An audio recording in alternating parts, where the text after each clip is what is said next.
জনাব মাহমুদুর রহমান তার নামে 2015 সনে পতিত স্বৈরাচার সরকারের প্রধানমন্ত্রী আমেরিকার একটা মিথ্যা ঘটনা সাজিয়ে বাংলাদেশে মামলা করেছিল এবং সেই মামলায় একজন বিচারক ওনার অনুপস্থিতিতে ওনাকে 5 বছরের জেল দিয়েছিল।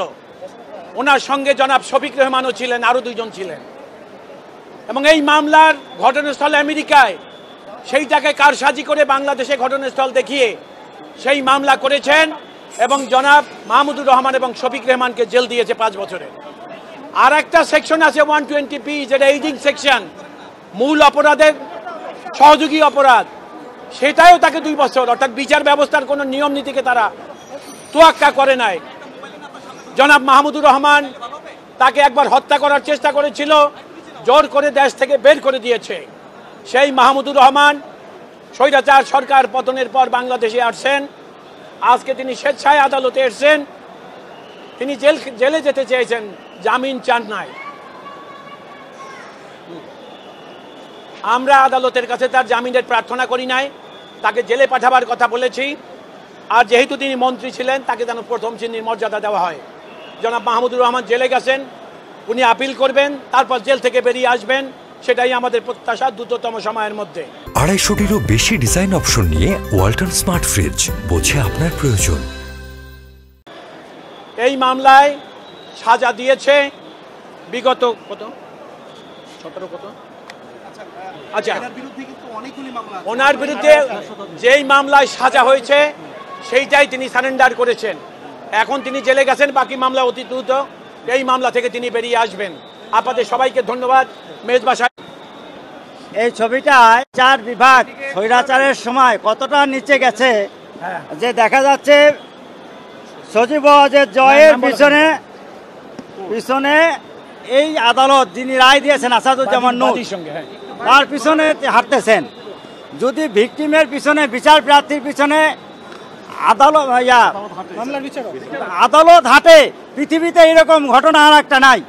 আমরা আশা করব মাননীয় প্রধান বিচারপতি এটা দেখবেন এবং আমাদের বিএনপি ওই বিগত বছরে যে পরিমাণ অন্যায় বিচার হয়েছে, এই বিচারকরা যদি এইভাবেই বিচার রায় দিয়েছেন এবং যারা এই সমস্ত অপকর্মের সাথে জড়িত তাদের বিরুদ্ধে ব্যবস্থা নেবেন। সাহেব বলেছিলেন আপনার ঢোকার আগে যে সাজানো একটি মামলা এবং তিনি বাদের বিরুদ্ধে লড়াই করতে কি বলেছিলেন বিষয়টা? দেখুন, মাহমুদুর রহমান সাহেব বলেছেন, আমি রাজনীতির দলীয় প্ল্যাটফর্ম থেকে আমার এই স্বৈরাচারের বিরোধিতা করিনি, আমি আমার অবস্থান থেকে করেছি, আমার হইল বুদ্ধিভিত্তিক লড়াই তিনি বলেছেন। সেই কারণে রাজনৈতিক সংগ্রামের থেকে তার সংগ্রাম একটু আলাদা, এইটাই তিনি কোর্টে বলেছেন। আপনাদের সবাইকে ধন্যবাদ। এবং আপনারা জানেন, যেই মামলায় আমার বন্ধু মেজবা সাহেব বললেন, যে মামলায় মাহমুদুর রহমান এবং শফিক রহমানকে জেল দিয়েছে, সেটা একটা প্রহসনের মামলা। যে বিচারক জেল দিয়েছে তিনি আদালত ফরিয়াদির পিছনে পিছনে হাঁটে, আপনারা দেখেছেন। আমাদের আপনাদের কাছে বক্তব্য হলো এই, সঠিক সত্যকে জাতির সামনে তুলে ধরুন। গত সরকারের আমলে বিচার ব্যবস্থা সরকারের পিছনে পিছনে হাঁটতো, এই দৃশ্য সেটাই প্রমাণ করে।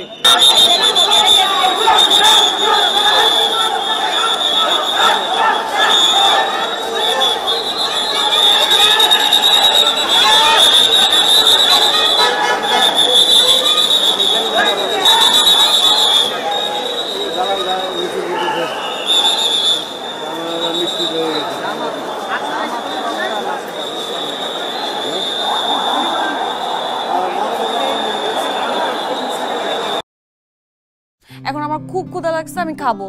কি কি রান্না করছো? আসো দেখো। তুই ভালো রান্না করছো। আমি তো মাঝে মাঝে চিন্তা করি আমি রান্না কেন করি, তোমারই করা উচিত। হার্ড ওয়ার্ক করুন লাগবো। আমি এই চাকরি করবো না, ছেড়ে দিচ্ছি। আমি প্রেগনেন্ট। একজনের উপার্জন দিয়ে কি এই ঢাকার শহরে একটা ফ্যামিলি চলে?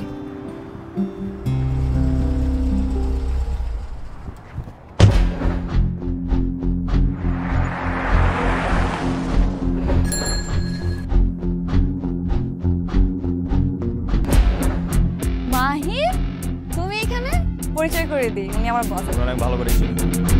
ওর পেটে যে বাচ্চা বড় হচ্ছে ও তোমার না। ওর বেঁচে থাকার কোনো অধিকার নেই। ওকে খুন করো।